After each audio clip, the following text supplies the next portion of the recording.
नमस्कार। आज हम चर्चा करेंगे विटामिन डी के बारे में। आप लोगों ने बहुत सारे विटामिन्स के नाम सुने होंगे। विटामिन्स कुछ होते हैं खाने के लिए, बहुत सारे लोग जानते भी हैं विटामिन्स के बारे में। लेकिन यहाँ पर हम एक स्पेसिफिक विटामिन डी के बारे में बात कर रहे हैं, जिसके बारे में कि थोड़ा बहुत लोगों को है आइडिया कि शायद बोन्स के लिए, हड्डियों के लिए ज़रूरी है।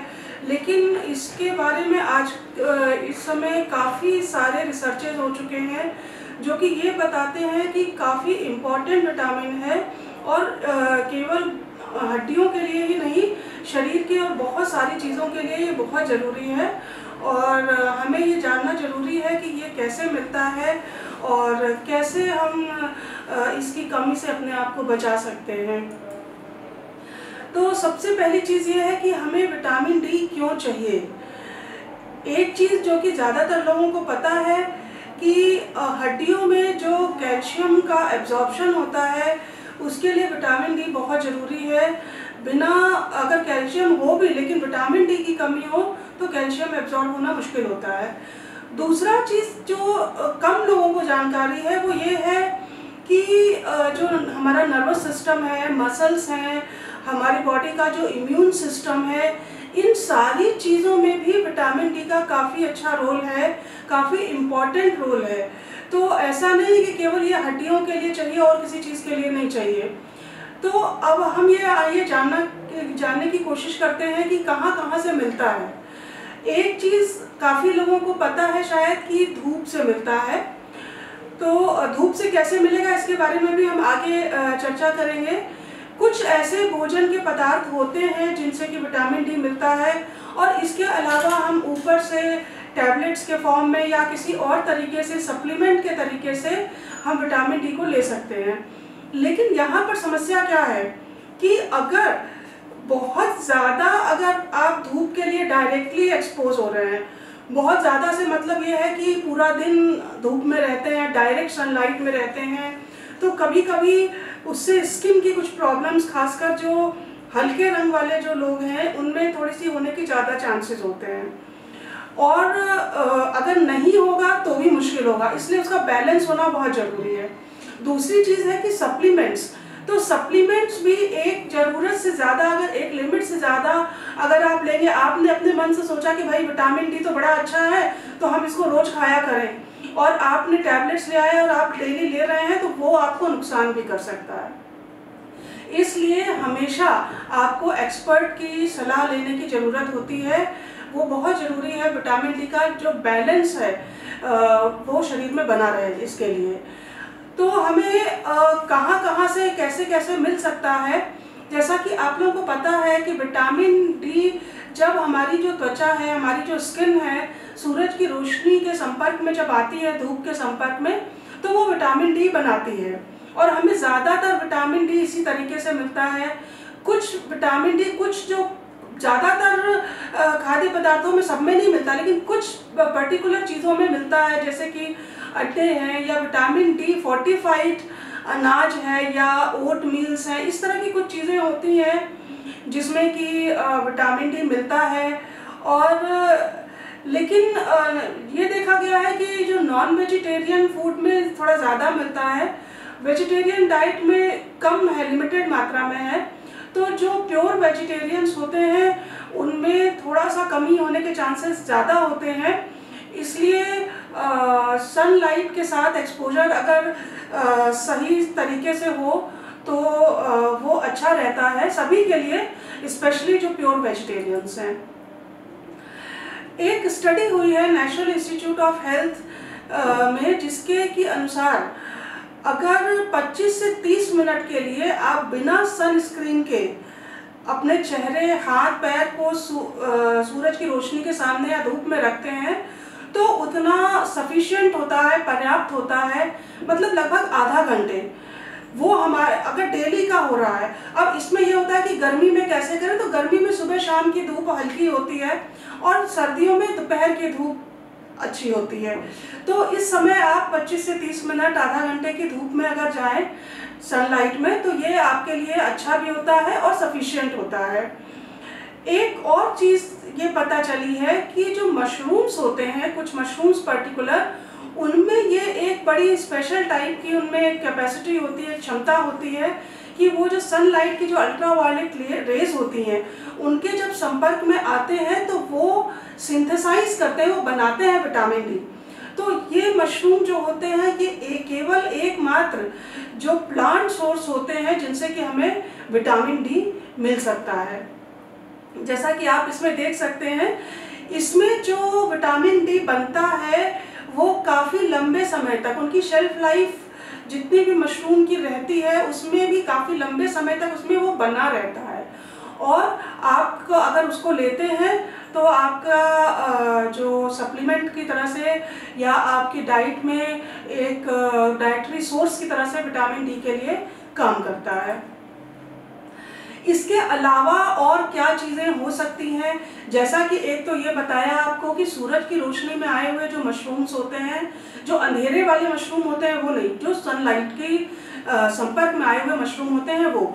इसके अलावा जो पाश्चराइज्ड मिल्क होता है या सोयाबीन मिल्क होता है, इसके अलावा कुछ जो फूड प्रोडक्ट्स होते हैं उनको फोर्टिफाइड किया जाता है, इसीलिए कि जो वेजिटेरियंस होते हैं या और लोग जो जनरली जो नॉन वेजिटेरियन नहीं ले पा रहे या जिनको सनलाइट की भी एक्सपोजर उतना नहीं मिल पा रहा है तो इसके थ्रू मिल सके। तो टोफू होता है, टोफू कुछ नहीं जो कि सोयाबीन मिल्क का जो पनीर होता है उसी को टोफू कहते हैं, तो उसको हम फोर्टिफाइड कर सकते हैं। या दही फोर्टिफाइड आता है विटामिन डी से।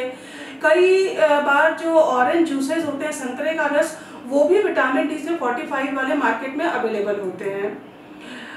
ये कुछ है हमारे शरीर में विटामिन डी की जो रिक्वायरमेंट है।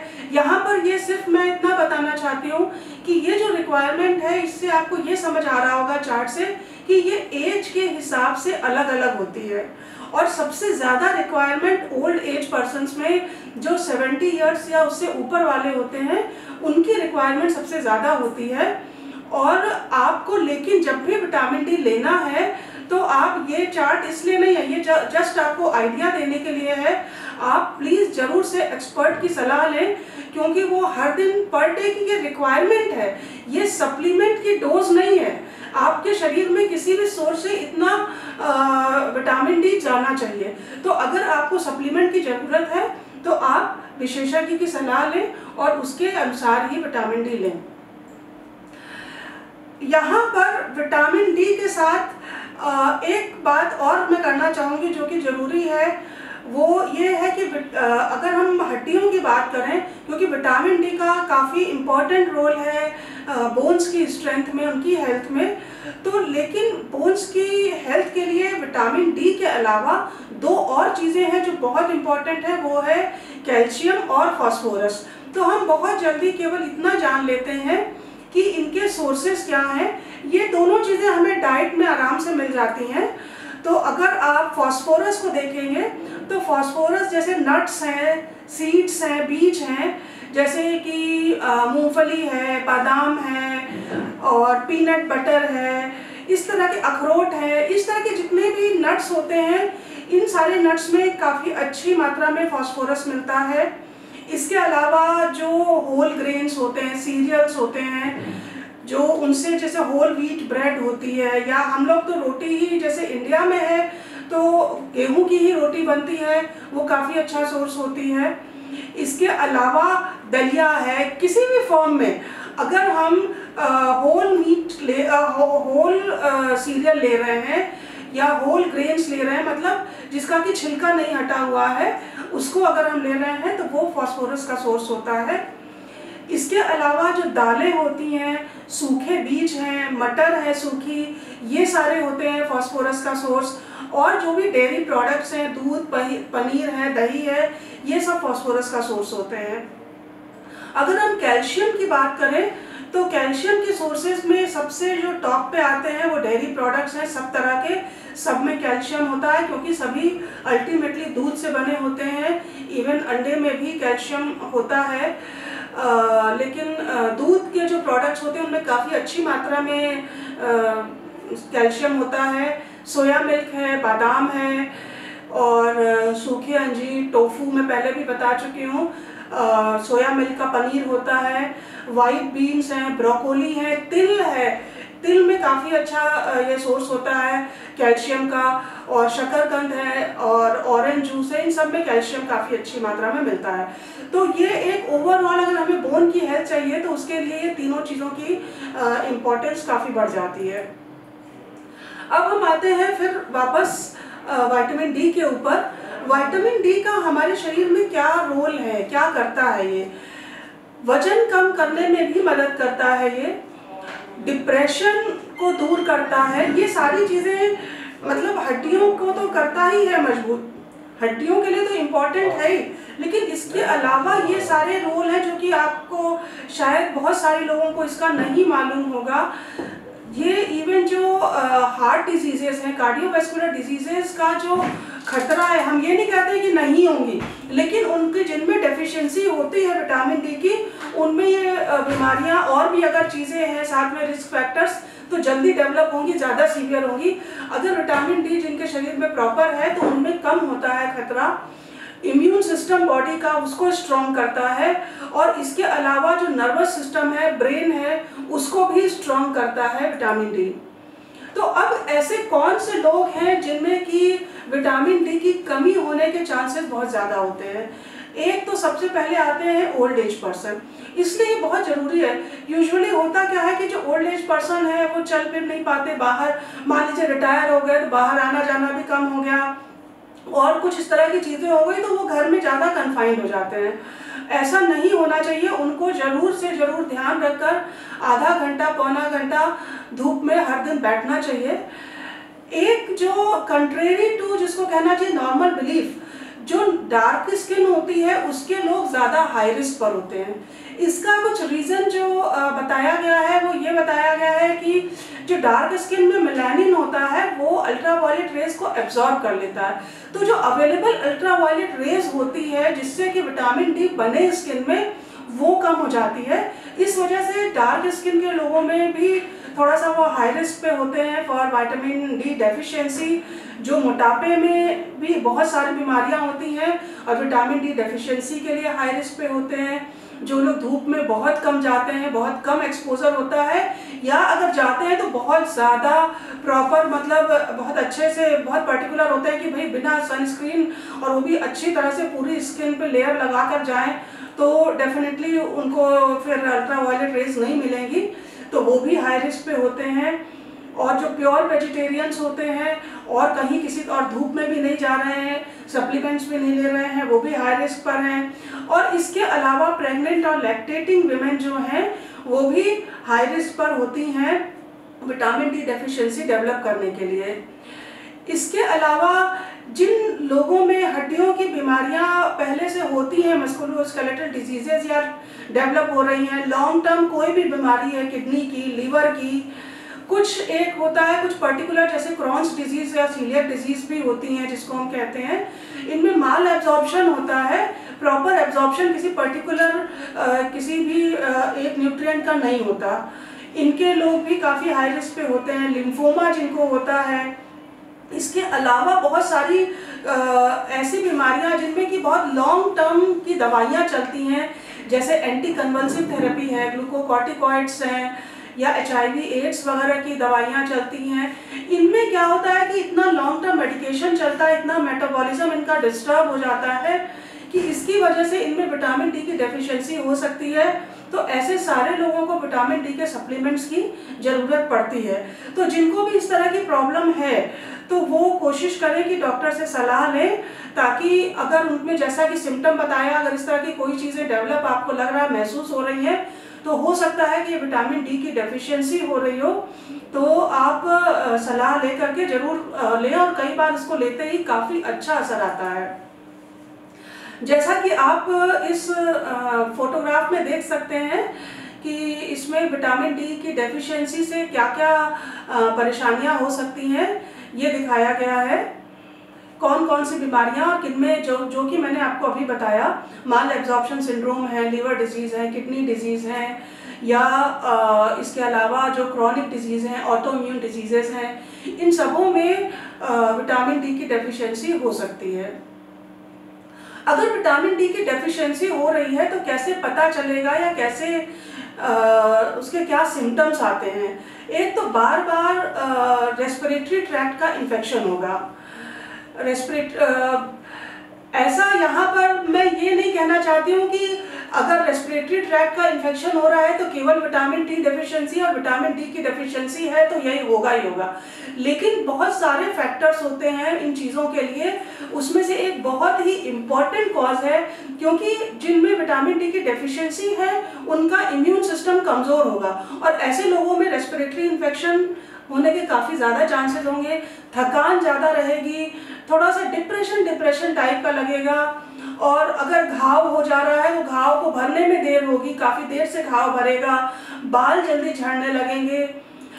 इसके अलावा जो हड्डियां हैं, हड्डियों का भी बोन लॉस होने लगता है। वेज कंप्रेशन ऑफ वर्टिब्रा एक कॉमन प्रॉब्लम होती है जो कि विटामिन डी डेफिशिएंसी की वजह से हो सकती है।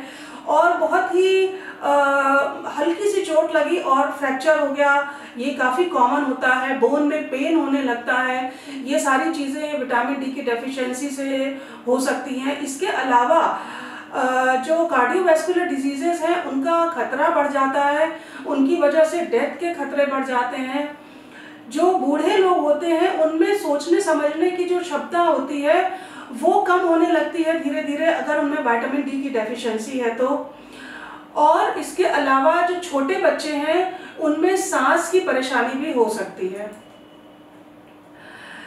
इन सारी चीज़ों के अलावा विटामिन डी बहुत सारी और जो बीमारियां होती हैं जैसे टाइप 1 टाइप 2 डायबिटीज़ है, हाई ब्लड प्रेशर है, ग्लूकोज इंटॉलरेंस है, मल्टीपल स्क्लेरोसिस है, इन सबको भी रोकने में काफ़ी अच्छा रोल है विटामिन डी का। मतलब अभी तक आप समझ पा रहे होंगे कि कितना इम्पोर्टेंट रोल है। जिस चीज़ को हम लोग बहुत ही शायद हल्के में लेते आए हैं वो एक ऐसा तत्व, एक ऐसा पोषक तत्व जो कि विटामिन डी है। और जाने अनजाने आजकल के समय में जो जिस तरह के घर बनते हैं, जिस तरह की पॉपुलेशन बढ़ रही है, चारों तरफ बिल्कुल टाइट पैक्ड घर होते हैं, तो घरों में अंदर धूप और हवा नहीं आती, तो उसमें इस चीज़ के लिए और एक्सपोजर बहुत ज़्यादा चांसेस बढ़ जाते हैं डेफिशिएंसी के। तो उसमें हमें ये ध्यान देने की ज़रूरत है। तो इसी वजह से जैसा कि अब तक आप लोग समझ चुके होंगे कि अगर लो लेवल है विटामिन डी का तो उसकी वजह से टाइप 1 डायबिटीज़ मतलब जो इंसुलिन डिपेंडेंट डायबिटीज़ है उसके चांसेस बढ़ जाएंगे। मल्टीपल स्क्लेरोसिस है, एक बीमारी है सिस्टमिक ल्यूपस एरिथमेटोसस जो कि ऑटो इम्यून डिजीज़ होती है, रूमेटॉइड आर्थराइटिस है, ऑटो इम्यून थायराइड है, ग्लूकोज इंटॉलरेंस। और इसके अलावा जो टाइप 2 डायबिटीज़ है जो कि दवा लेने से कंट्रोल में होती है, वो वाली डायबिटीज़ में भी कंट्रोल करना उसको थोड़ा मुश्किल होता है।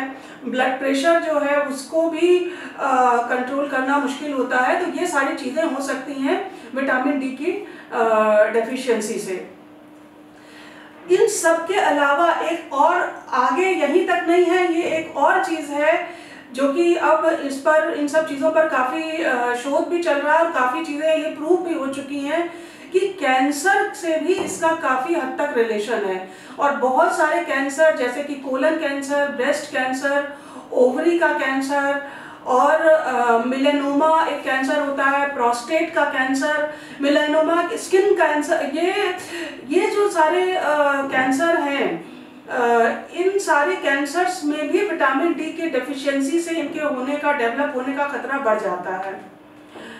और अगर हम विटामिन डी लेते हैं, मान लीजिए कि किसी को किसी वजह से कैंसर डेवलप हो भी जाता है जिन लोगों को, तो वो अगर रेगुलर विटामिन डी की डोजेस लेते हैं तो उनको उससे रिलेटेड जो पेन होता है, जो दर्द होता है, उसमें काफ़ी हद तक आराम मिलता है, उसमें ये मदद करता है। पूरी तरह से नहीं लेकिन काफ़ी हद तक मदद करेगा। आप पेन किलर भी जो भी ले रहे हैं, जो डॉक्टर आपको प्रिस्क्राइब कर रहे हैं, उसके साथ साथ विटामिन डी लेने से काफ़ी राहत मिलती है। इन सारी चीज़ों के अलावा ये देखा गया है और जितनी भी जो क्रॉनिक न्यूरोलॉजिकल कंडीशंस हैं जैसे पार्किंसन डिजीज़ है, schizophrenia, depression, dementia, Alzheimer's disease, anxiety disorders और कॉग्निटिव डिक्लाइन, ये सारी जो प्रॉब्लम्स हैं इन सारे लोगों में विटामिन डी की डेफिशिएंसी पाई गई है। तो ये और इसके अलावा ये देखा गया है स्पेशली कि जिन लोगों में विटामिन डी की कमी होती है उनमें समझने की, सोचने की जो क्षमता होती है, जिसको कि हम कॉग्निटिव एबिलिटी कहते हैं, वो काफ़ी हद तक, कम से कम 2 से 4 गुना ज़्यादा उनमें कम हो जाती है, उसका खतरा ज़्यादा हो जाता है कॉग्निटिव इम्पेयरमेंट का उनमें। तो मेरे ख्याल से अब तक आप लोग समझ चुके होंगे कि विटामिन डी का कितना ज़्यादा रोल है, इम्पॉर्टेंट रोल है हमारे जीवन में। तो ये नहीं कुछ दिन ठीक रहा, फिर आपने लिया, फिर ठीक हो गया, कम हो गया, आपने ध्यान देना बंद कर दिया, ऐसा नहीं है। जीवन भर विटामिन डी का सही स्तर रखने से उम्र से संबंधित जो एज रिलेटेड जो न्यूरोलॉजिकल डिसऑर्डर्स होते हैं उनको कम करने में या प्रिवेंट करने में सहायता मिलती है।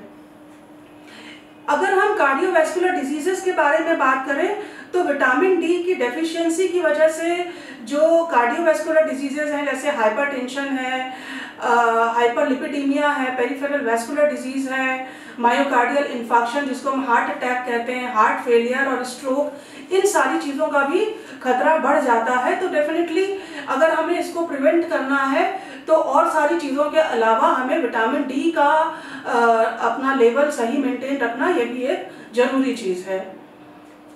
इसके अलावा अगर हम विटामिन डी ले रहे हैं तो हमें रेस्पिरेटरी ट्रैक्ट इन्फेक्शन, जैसा पहले भी बताया था कि जिनमें कमी होती है उनमें रेस्पिरेटरी ट्रैक्ट इन्फेक्शन ज़्यादा होते हैं, तो हमें उसको बचाने के लिए विटामिन डी लेने की ज़रूरत होती है। और अगर हम विटामिन डी का लेवल हमारा सही है तो कई बार अगर हॉस्पिटल में एडमिट होना पड़ता है किसी वजह से, तो जो हॉस्पिटल एक्वायर्ड इन्फेक्शन है उसके भी चांसेस कम हो जाते हैं। इन्फ्लामेशन एक कंडीशन होती है जिसमें कि आपको दर्द है, सूजन है और इस टाइप के जो सिम्टम्स होते हैं उसमें कमी होती है। और एक कंडीशन होती है जिसको कहते हैं इन्फ्लामेटरी बाउल डिजीज़, मतलब कि हमारी आंतों में कुछ इस तरह की परेशानी होती है कि जिसकी वजह से पाचन तंत्र में और कुछ कुछ चीज़ों में परेशानी होने लगती है, कभी कब्जियत, कभी डायरिया, इस टाइप की चीज़ें, तो उसको भी रोकने में विटामिन डी का काफ़ी अच्छा रोल होता है। जैसा सबको मालूम है कि हड्डियों की जो समस्या है उसके लिए तो विटामिन डी है ही है। इवन जो मांसपेशियों की समस्या है, कई बार बहुत ज़्यादा मस्कुलर पेन हो रहा होता है और सोचते हैं कि पता नहीं क्या हो गया, और कुछ नहीं, विटामिन डी जहाँ ठीक हुआ वहाँ ये पेन गायब हो जाता है। टाइप 2 डायबिटीज़ मेलाइटस जो है उसमें जो नॉर्मली उसमें भी इसका रोल काफ़ी होता है आपका विटामिन डी में का इसको कंट्रोल में रखने के लिए। अगर हम विटामिन